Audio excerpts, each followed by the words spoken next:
In this tutorial, I'm going to show you how to draw 6 basic three-dimensional forms. Now, you may be watching this tutorial and working with a worksheet, kind of like I have here. Or you may be watching this tutorial and just doing this with a tutorial and a blank piece of paper. Either one is fine. If you are working with the tutorial with the worksheet, I would like you to practice drawing all of your three-dimensional forms in the spaces provided around each form. So the term form is an element of art that describes a three-dimensional shape. In math, you might be used to calling these solid shapes, but in art, let's try to get used to using the word form. And once you learn how to draw the basic forms, you can apply these basic forms to other things that you're drawing to make them look more three-dimensional. So let's start out with the sphere. A sphere is a 3D what? You're right, a circle. So the first thing that you want to do when you draw a sphere is draw a circle. And if you were drawing it using no shading or anything like we are with all of these, I usually like to draw kind of an equator line or a center line, if you think about it like a globe. So what you're going to do is you're going to draw a curved line, and that shows the viewer that this is curving out. If you were to draw it straight across, it makes it look flat. Now this dotted line shows us, and you also do that curved, that shows the viewer that this has more than one dimension. If you'd like to take it a step further, you can even add these sort of, if you think about this like a globe, almost like longitude lines, and you can curve them as well, like this. This will just help you kind of get the understanding that this is a curved three-dimensional form. No surfaces on a sphere are flat. So you could practice that a few times here. You can even go up here, make it almost like a doodle. And if you're using a regular piece of paper, practice this as many times as you need to. Now let's move on to the cube. So a cube is a three-dimensional what? That's right, it's a square. So the first thing that we want to do is we want to do the front face of the cube. We could also call this a plane. So the word plane or face is fine to use.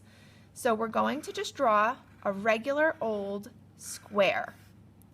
Then you can draw another square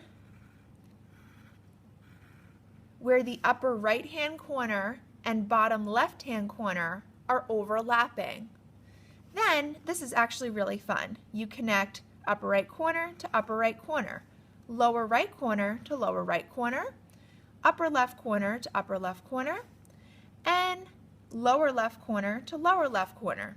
You can choose to do these two lines here in the back, which are actually would be hidden from the viewer if this were a solid opaque, which means not see-through form.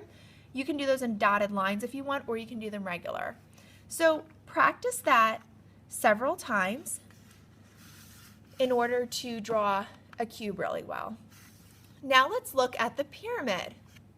So a pyramid is a three-dimensional what? You guessed it, a triangle. However, it has a square, it can have a square or a triangle, or even sometimes a pentagon or hexagon base. In this case, I did a square. So you're going to begin by drawing, now the angle that we're seeing it at, you're going to actually draw a diamond on its side. Then you're going to make each corner, actually right above it you can do a point like that, and then make each corner of the diamond connect to the point. And now you have your pyramid. And just like here, if you would like to make these lines dotted, you're welcome to do that. Now let's move on to the cone. A cone is a three-dimensional what? You got it. It's also a triangle, but the base of a cone is always a circle. Now here it looks like an oval because we're not looking at it straight from the top. So all that you're going to do very simply is draw an oval, draw a little dot right in the middle up here, connect, and connect.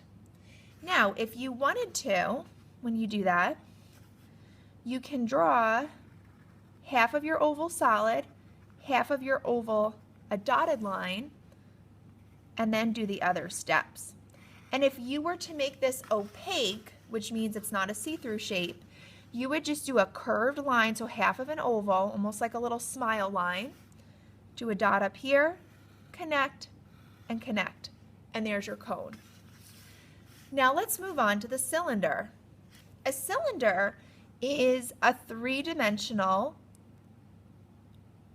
you got it, rectangle. It can also be a circle that's been stacked on top of each other again and again, but the base is always a circle on a cylinder. So like the cone, the base of the cylinder is an oval. Then you can do two parallel lines that touch the outside of there, and then another oval on top. Now I want to show you a common mistake that students do that we don't want to do. They'll do an oval, they'll do the lines here, and then they'll do another oval. We don't want to do that. The lines have to be touching the outer edge of the cylinder, like here, in order for it to be right. And same thing with the other ones. If you would like to make this look like it's an opaque form, you can just go back in and erase that later. But if it's supposed to be translucent or transparent, you can make that dotted. Now, the last one that we're going to talk about is the rectangular prism. A rectangular prism is a three-dimensional what? You got it. It's a three-dimensional rectangle. See that little hint there? So what we're going to do, very similarly to the cube, I bet you can almost figure out what we're going to do. We're going to draw a rectangle. Then we're going to draw another rectangle where the bottom left corner of this rectangle and the upper right-hand corner of this one overlap. And then I'm going to connect the two upper right-hand corners, connect the two bottom right-hand corners, connect the two upper left-hand corners, and connect the two bottom left-hand corners. And just with the other ones, I could choose to make these sort of back lines dotted if I wanted to, or I could always go back in later and erase any of the lines that are meant to be in the back so that it looks like it's solid. Another variation on the rectangular prism that I'll show you is if it's a rectangular prism does not always have to be standing really tall like this. You can also do it where we are seeing it. I'm going to show you this on the back. On its side, so a rectangle on its side overlapped by another rectangle on its side. Connect the two upper rights, connect the two bottom rights, connect the two upper lefts, connect the two lower lefts. And here we have a rectangular prism just laying on its side. So spend lots of time practicing doing your three-dimensional forms, and I bet that it's going to really help your drawing look more real.